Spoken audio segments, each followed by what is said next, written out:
উপদেষ্টা নাহিদ ইসলামের একটি ফেসবুক পোস্ট দেশের চলমান রাজনীতিকে আবার গরম করে তুলেছে। বৃহস্পতিবার দেয়া ওই পোস্টে নাহিদ ইসলাম যেমন সেনা শাসনের ইঙ্গিত দিলেন, তেমনি ১/১১ ফিরে আসার শঙ্কার কথাও প্রকাশ করলেন। বিএনপির মহাসচিব মির্জা ফখরুল ইসলামের মন্তব্যের জের ধরে নাহিদ ইসলাম আবার বাংলাদেশে ১/১১ ফিরে আসার ইঙ্গিতের কথা বলছেন। অন্যদিকে সেনা শাসন বা জরুরি অবস্থা মেনে নেওয়া হবে না বলে যে মন্তব্য করেছেন তাতেই নড়েচড়ে বসেছে সাধারণ মানুষ। হঠাৎ সেনা শাসনের কথা কেন বললেন তিনি? তাহলে কি ভেতরে ভেতরে এমন কিছু হচ্ছে?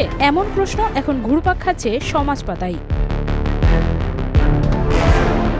সেনা শাসন বিষয়টি আলোচিত হচ্ছে নাহিদ ইসলামের পোস্টের কয়েকটি লাইনের কারণে। তিনি লিখেছেন, আমরা ৩ আগস্ট থেকে বলে আসছি কোনো প্রকারের সেনা শাসন বা জরুরি অবস্থা মেনে নেব না। আমাদেরকে বারবার ক্যান্টনমেন্টে যেতে বলা হলেও আমরা যেতে অস্বীকার করি। শেষ পর্যন্ত বঙ্গভবনে আলোচনা ও বার্গেনিং এর মাধ্যমে ডক্টর ইউনূসকে প্রধান করে অন্তর্বর্তী সরকার গঠনের সিদ্ধান্ত হয়।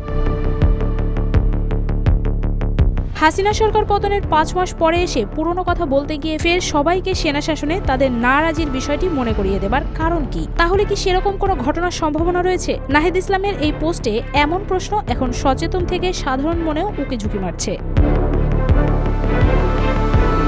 এদিকে জাতীয় নাগরিক কমিটির আহ্বায়ক নাসির উদ্দিন পাটোয়ারি সম্প্রতি বিভিন্ন গণমাধ্যমে মন্তব্য করেছেন, বাংলাদেশে এখন জিয়াবাদ ফিরিয়ে আনার চেষ্টা চলছে। জিয়াউর রহমান তথা বিএনপিকে নিয়ে নাসির উদ্দিন পাটোয়ারির এমন মন্তব্য নিশ্চিত করছে যে দলটির সাথে সমন্বয়কদের দূরত্ব ক্রমশ বাড়ছে।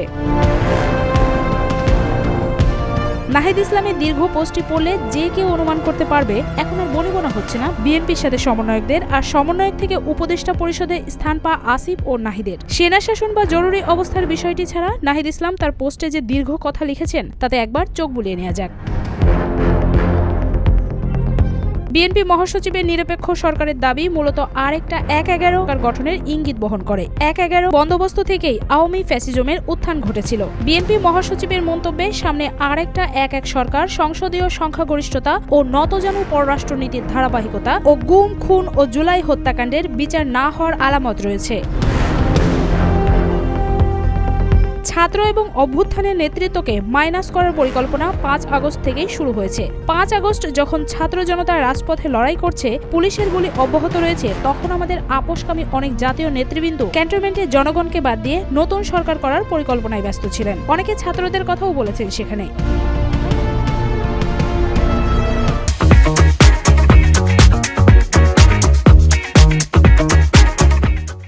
আমরা চেয়েছিলাম ফ্যাসিবাদ বিরোধী রাজনৈতিক দলগুলো ও নাগরিক সমাজের সমন্বয়ে একটা জাতীয় সরকার। জাতীয় সরকার হলে ছাত্রদের হয়তো সরকারে আসার প্রয়োজন হতো না। জাতীয় সরকার অনেকদিন স্থায়ী হবে এই বিবেচনায় বিএনপি জাতীয় সরকারে রাজি হয়নি। কিন্তু অভ্যুত্থানের পরেই দেশের জাতীয় সরকারের প্রয়োজনীয়তা সবচেয়ে বেশি ছিল। অথচ বিএনপি জাতীয় সরকারের কথা বলছে সামনের নির্বাচনের পর।